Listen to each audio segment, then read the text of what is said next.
Jamaah, oh jamaah. Alhamdulillah. Alhamdulillahirrabbilalamin, senang sekali kita masih di Islam itu Indah. Dan buat jamaah yang baru bergabung, kira-kira lagi bingung nih, lagi bahas tema apa sih? Tema kita adalah rahasia menjadi lelaki yang dirindu surga. Langsung aja nih, tadi Ustadznya mau ngejelasin laki-laki yang dirindu surga adalah yang berpuasa. Puasanya puasa apa? Puasa Ramadan kan wajib. Benar. Mohon penjelasannya Ustadz, tadi kan sempat digantungin tuh. Aku jadi makin penasaran nih. Tabe guruku Ustaz Silakan, Maulana, Ustaz. Dai Raja, Mas Soni serta guru-guru kami dimakan Allah Subhanahu wa taala. Ba'da naqul a'udzu billahi minasyaitonir rajim. Ya ayyuhalladzina amanu kutiba alaikumus siyam kama kutiba alal ladzina min qablikum la'allakum tattaqun. Wahai orang-orang yang beriman, diwajibkan atas kalian berpuasa. Jadi ada puasa yang wajib. Mana itu? Puasa bulan Ramadan agar kalian bertakwa. Sebagaimana orang-orang sebelum kalian agar kalian bertakwa. Dan syaratnya orang masuk surga itu ketakwaan. Jadi ketakwaan inilah yang mengantarkan kita ke dalam surganya Allah Subhanahu wa taala, itu pun biiznillah, karena izinnya Allah Subhanahu wa taala. Jangan karena udah rajin puasa udah merasa masuk surga, tapi karena izinnya Allah Subhanahu wa taala. Ada ayat-ayat harapan dalam Al-Qur'an. Salah satu ayat harapan ada dalam surah Fatir.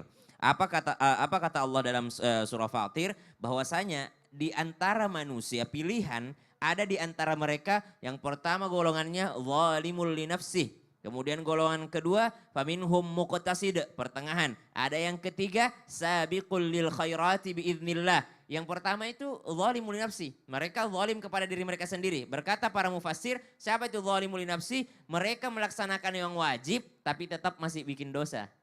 Ya, jadi puasa Ramadan, tapi di luar Ramadan ya masih berdosa juga gitu ya. Atau masih bulan Ramadan masih berdosa juga. Yang kedua tengah-tengah. Ya muqtasid, dia melaksanakan kewajiban tapi tidak melaksanakan sunnah.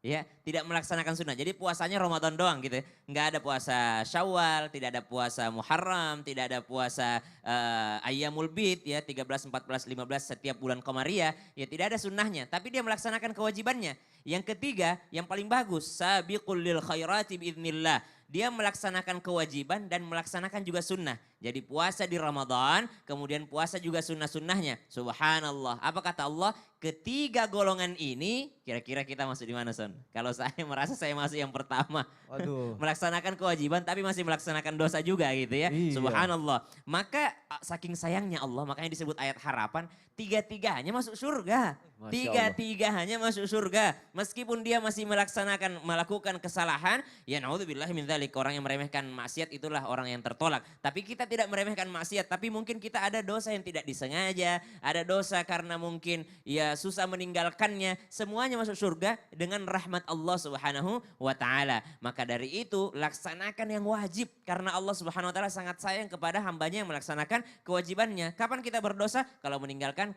kewajiban. Bagaimana bisa seorang yang melaksanakan puasa itu mendapatkan surga, dirindukan surga, apalagi laki-laki? Satu, dua kebahagiaan orang yang masuk surga. Satu, kebahagiaannya ketika dia hendak berbuka puasa dan kebahagiaannya nanti ketika bertemu dengan Allah Subhanahu wa taala. Kira-kira kalau udah mau buka puasa, Son, bahagia enggak? Bahagia dong. Kenapa? Mau minum. Mau minum. Iya. Sebenarnya kebahagiaannya orang mau berbuka bukan karena dia melihat makanan. Tapi kebahagiaannya karena dia, I get it, saya berhasil gitu loh. Saya berhasil dari subuh sampai maghrib saya nahan, saya berhasil. Itu yang paling membahagiakan sebenarnya. Apalagi laki-laki, laki-laki itu suka tantangan. Oh iya benar, benar banget. Saya berhasil sampai finish tuh kayak kebahagiaan banget gitu. Jadi kayak kebahagiaan luar biasa. Bukan karena makannya, Bukan tapi karena karena yang kedua kebahagiaannya karena bertemu dengan Allah. Masya Allah, jadi kalau bisa wajib dan sunnahnya dijalankan itu ya. Insya Allah, dan ada pintu surga namanya Ar-Rayyan khusus bagi as-saimin, orang yang berpuasa. Masya Allah, terima kasih Ustaz Syam untuk penjelasannya. Ada pintu surga bagi orang yang berpuasa. Ini buat para jamaah nih biasanya yang haus akan ilmu nih. Kalau selain puasa apalagi ya, puasa akan aku jalanin habis ini. Tapi kan aku butuh amalan juga yang lainnya untuk masuk surga. Ustaz Maulana, apakah ada amalan lainnya supaya menjadi laki-laki yang dirindukan surga? Oh, mau jadi laki-laki yang dirindukan Mau surga? banget dong. Kuncinya satu, Apa? beriman dan beramal soleh. Oh, Masya Allah, aku mohon penjelasannya Ustaz Maulana. Tabe, karaeng dari raja, Tabe Ustazah, Masya Allah, tabarakallah. Bismillahirrahmanirrahim. Jamaah. Yeay. Oh jamaah. Yeay. Alhamdulillah. Sebelumnya saya ucapkan terima kasih kepada tim Islam Tunda yang mengangkat tema ini. Memang ada hadisnya. Talil Quran wa afisil lisan wa mut'imil jian wa saimi fi sahri Ramadan. 4 golongan inilah orang-orang yang dirindukan surga. Talil yang rajin baca Quran, kemudian orang yang menjaga lidahnya, kemudian yang ketiga adalah yang berpuasa di bulan suci Ramadan, yang keempat adalah memberi makan orang yang lapar. Tapi secara spesifik apa? Spesifik. Yaitu, secara spesifik susah banget ya. Spesifik. Ya itulah.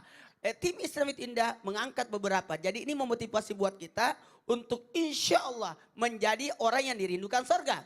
Pertanyaannya, mau masuk surga? Mau. Yang paling enak itu ketika surga itu yang rindu sama kita. Kalau kita yang mau masuk surga, belum tentu surga mau sama kamu. Siapa lu? Oh iya juga ya.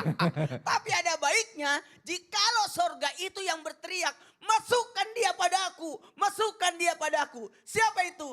Adalah orang-orang yang beriman dan beramal soleh. Mau tahu nggak siapa yang beriman itu dan beramal soleh? Orang yang, mohon maaf, tahu nggak? Orang yang menjaga lidahnya, orang yang menjaga sholatnya. Tahu nggak? Yang banyak berzikir. Tahu nggak? Yang banyak berzikir.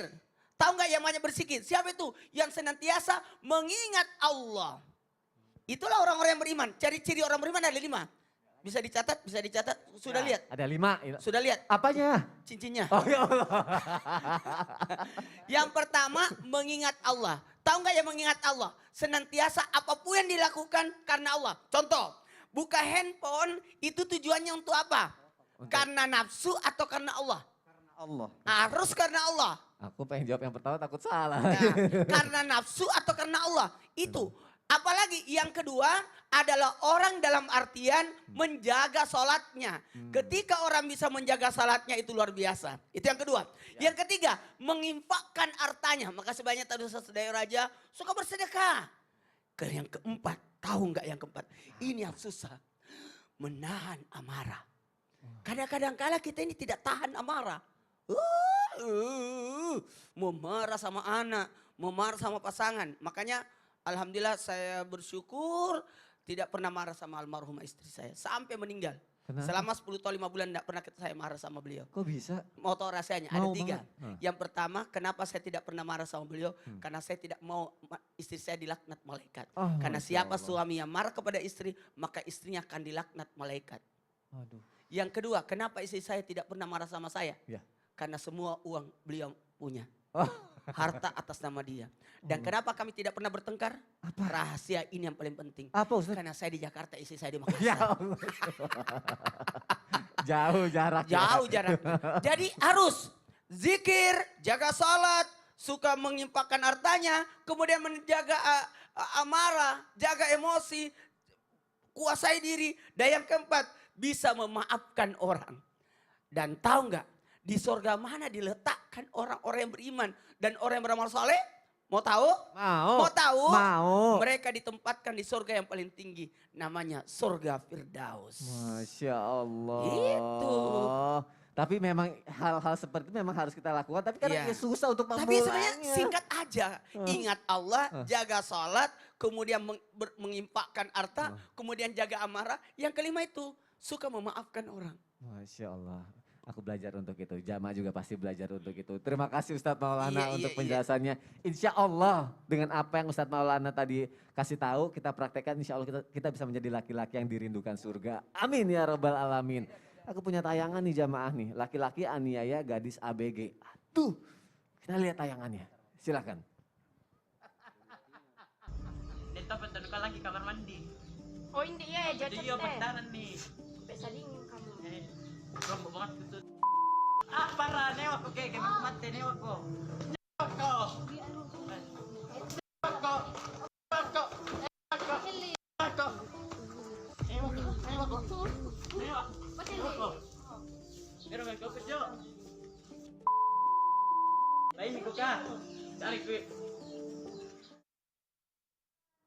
Astagfirullahalazim, nauzubillahi min dzalik. Astagfirullah. Kalau kayak gini gimana mau jadi laki-laki yang dirindukan surga?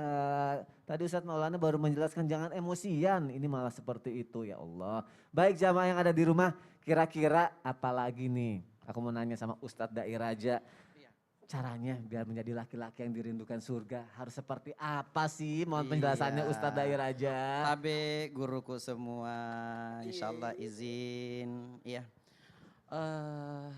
Gimana ya? Apa Menjadi seorang suami, Oh iya. suami yang baik. Karena Allah sendiri mengatakan dalam Al-Quran, wa'ashiruhunna bil ma'ruf. Ya. Pergaulilah istrimu dengan baik. Bukan jadikan dia sebagai gendang. Ini yang banyak di mana-mana ini.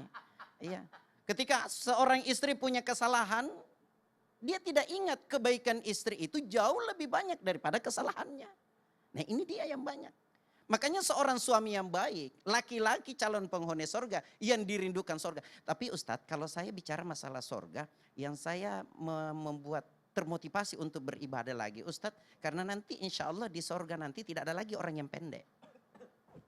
Jadi itu motivasi terbesar. Jadi Pak motivasi Ustadz. saya Ustadz, Ya. karena nanti insya Allah semua orang tinggi. Jadi nanti di akhirat nanti saya tidak pakai lagi kopiah yang panjang, Oh yang ya tinggi. Allah. Kenapa saya nggak pakai kopiah? lagi sepatu yang 7 cm? Iya, kenapa saya pakai kopiah tinggi? Karena orangnya pendek. Iya, berarti kita sama-sama insya Allah Ustadz masuk ke dalam surga nanti. Amin ya Amin Rabbal. ya Rabbal Alamin. Amin. Seorang laki-laki yang soleh itu harus mengerti dan tahu istri itu tercipta dari mana. Itu kan dari tulang rusuk laki-laki, yang tulang rusuk yang bengkok. Nah tulang rusuk yang bengkok ini ketika kita mau luruskan, pasti ujung-ujungnya akan patah. Ya.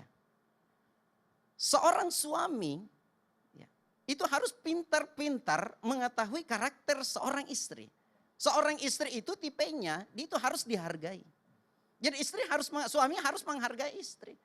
Salah satu contoh Rasulullah Sallallahu Alaihi Wasallam ketika menghargai istrinya, Rasulullah itu tidak pernah panggil istrinya Aisyah, sini Saiko, ke sini. Tidak pernah panggil namanya, nama aslinya. Selalu dipanggil, ya Humairah, wahai yang kemerah-merahan pipinya. Apa ya Rasulullah? Luar biasa. Masya Itu kan Allah. penghargaan. Ya, penghargaan. Ya, jadi Ustadz Nur, Ustadz Syam, karena kita sudah tahu Rasulullah seperti itu, ayo kita contohi Rasulullah. Bagaimana Rasulullah mencontohi kalau memanggil istrinya dengan panggilan yang mesra. Jadi sudah ada panggilan mesra istrinya? Udah. Udah ada, Udah ada alhamdulillah. Apa? Iya, iya. Yang jidatnya kemerahan. Jadi kalau bisa cari yang identik dengan diri istrinya. Apa itu identik istrinya? Kalau Siti Aisyah itu kan putih kemerah-merahan pipinya. Iya. Jadi walaupun tidak pakai pemerah pipi, itu mukanya tetap putih kemerah-merahan. Kalau kita kan nanti pakai ini kayak orang habis ditampar. Iya. Itu kan yang seperti itu. Nah itu dia. Nah kalau kita panggil istri kita dengan panggilan yang enak. Yang seperti itu, sayang, atau cari yang identik dengan dirinya istrinya. Apa itu? ya? Jangan mentang-mentang identik dengan istrinya PC dipanggil PC. Salah sedikit dia bilang, apa donggo? Apa itu donggo? Yang jidatnya ke depan. Nah, itu dia, jangan sampai. Iya, seperti itu. Contoh lagi, Rasulullah itu saking dihargainya istrinya, Rasulullah kalau ada pakaian yang sobek, Rasulullah sendiri yang cuci, yang jahit. Ya. Begitu Rasulullah menjahit, istrinya loncat. Ternyata istrinya lebih pengertian. Ya Rasulullah tidak usah dijahit. Itu kan tugas saya sebagai ibu rumah tangga. Rasulullah kalau punya pakaian yang kotor, Rasulullah sendiri yang kucit-kucit. Begitu Rasulullah mencuci, istrinya loncat. Ya Rasulullah, jangan ya Rasulullah. Itu kan tugas saya sebagai ibu rumah tangga. Kita kan di Indonesia terbalik ya. Iya. Kalau kita bantu istri kita mencuci, istrinya loncat. Bukan dibantuin, tapi ditambahi cucian. Ya Allah. Kurang ya sayang Rahman, ya katanya Rahim. gitu ya. Yang selanjutnya, istri itu sukanya dipuji dan dimanja. Masya Allah. Jadi walaupun, jadi setiap dia pakaian apa saja dipakai, cantik sekali. Masya Allah. Ya seperti itu. Pasti senang banget ya menjadi istri Ustadz Dai Raja ya Iya. dipuji-puji Kalau terus. Ustadz Dai Raja, Oh. panggilan ke istrinya apa? dong? Apa? Kalau saya panggil istri saya, kan saya orang asli Makassar. Iya. Jadi kalau saya panggil Dengkanang. Oh, Dengkanang. Artinya Kita apa? tanya pengantin baru. Tanya Apa? pengantin baru. Apa saya? Panggilan Panggil sayang aja Ustaz. Cie. Ah. Ditanya tuh arti dengkanang apa? Kanang itu dia kayak cantik. Oh, Oh cantik, Masya Allah. Tuh, siap-siap menjadi laki-laki yang dirindukan surga. Penting banget makanya nonton Islam itu indah hari ini. Laki-laki hebat semua yang ada di sini, Masya Allah. Aku banyak belajar di sini. Kira-kira apa lagi sih Ustadz Syam caranya? Selanjutnya itu masih ada hubungannya dengan yang namanya puasa, sedekah, menghargai istri, menjadi tulang punggung, kemudian mudah memaafkan, beramal soleh, dan ini dan itu setelah yang satu ini. Aduh, setelah yang satu ini lagi akan dijelaskan. Jangan kemana-mana, siapin catatannya. Semuanya harus nonton Islam itu indah. Nggak lama kok. Jamaah, oh jamaah. Alhamdulillah.